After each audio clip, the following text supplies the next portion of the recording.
So yun nga mga idol, welcome back sa ating YouTube channel Opinion Mo TV.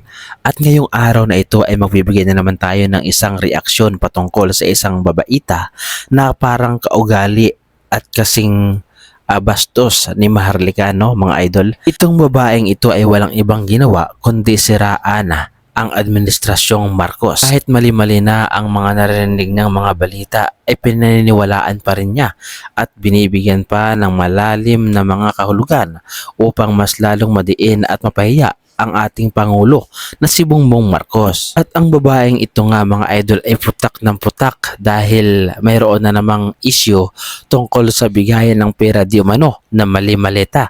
At ang mga kwento na ito ay talaga namang pinaniwalaan ng babaeng ito kahit naman na mali-mali ang mga paratang, lalo na ang mga testigo na di umano nga mga idol ay dating Marines. At ang mga pag-uugali na ito katulad na lamang ng babaitang ito na walang ibang ginawa kundi putak ng putak ay mga klase ng tao na kahit tama na ang ginagawa ng isang tao ay mali pa rin para sa kanila dahil wala silang paniniwalaan kahit na gaano kabait ng isang tao, kung sila ay galit dito, ay talagang ginagawa nila ng butas o ginagawa nila ng paraan para mas lalo pa itong madiin o masira. At kahit sobrang obvious naman mga idol na peke ang mga impormasyon o mga paratang na ipinupukol ng mga ex-marino di umano na ito kay Pangulong Bongbong Marcos at sa mga tao na sinasangkot dito ay talagang paniwalang paniwala ang mga DDS tungkol sa mga paratang na ito dahil doon sila natutuwa doon sila tuwang-tuwa sa mga fake news at mas lalo nila itong ginagatungan para lalong mas masira ang pangalan ng ating Pangulong Bongbong Marcos at bumango ang mga pangalan ng mga DDS o mga Duterte. At upang patunayan nga mga idol sa ating mga kababayan na peke ang mga paratang na ito laban sa ating Pangulo at sa mga taong inaakusa ng mga ex-marino na ito na di umano nga mga idol ay sila mismo ang nag-deliver ng mali-malitang pera, ay makikita naman mismo nga mga idol sa mga pananalita ng mga nag-aakusa na ito na talagang sinungaling, ubod ng sinungaling ang mga ito at hindi talaga ito mapapatunayan unless mayroon silang matibay na ebidensya.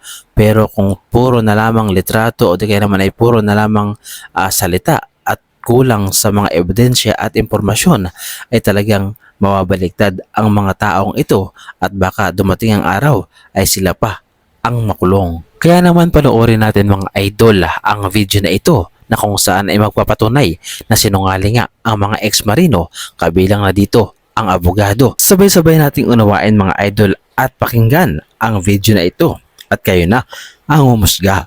At nakapag-deliver po ba kayo ng maleta sa Malacanang at or sa bahay po ni Pangulong Marcos? At sa tanong na ito nga mga idol na kung nag-deliver di umano sila ng pera na mali-maleta kay Pangulong Bongbong Marcos ay hindi ito sinagot ng ex-marino at patingin-tingin ito sa kanyang sa kanilang abogado. At dito mo mahalata nga mga idol na takot itong ex-marino na ito na magsabi dahil nga walang katotohanan ang mga paratang na ito. Kaya naman ito ay agad na pinasa ang mic upang iba ang magsalita. Subalit kalaunan nga mga idol ay kinuha rin ng kanyang abogado at mismong abogado na ang nagsalita.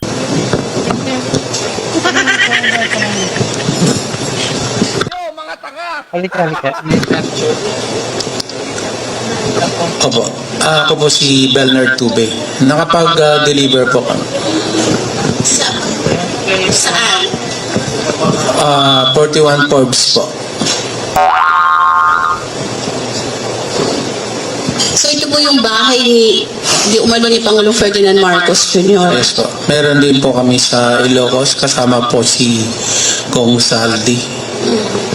Ilang maleta po yung nag-deliver sa Forbes at saka sa Ilocos? Yung sa Ilocos po ay sa 5 maleta po. Pero kanino po yun? Kay Kong? Kanino po yun? Pagkakaalam ko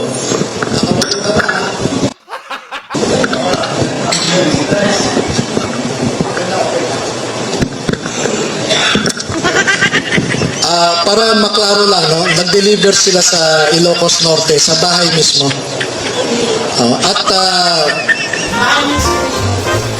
Sa Paway, sa bahay ni BBM. Ha? Oo. At saka may mga katibayan naman. No?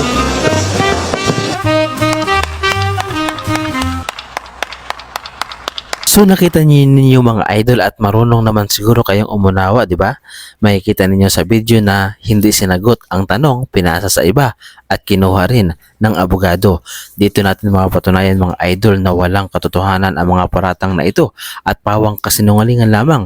At ang totoo rito nga mga idol ay binayaran o tinakot ang mga ex-marino na ito upang siraan at baliktarin ang pagkatao ng ating Pangulo na si Bongbong Marcos. At balik tayo nga mga idol sa babaitang ito na walang iba kundi magmura at siraan ang ating Pangulo.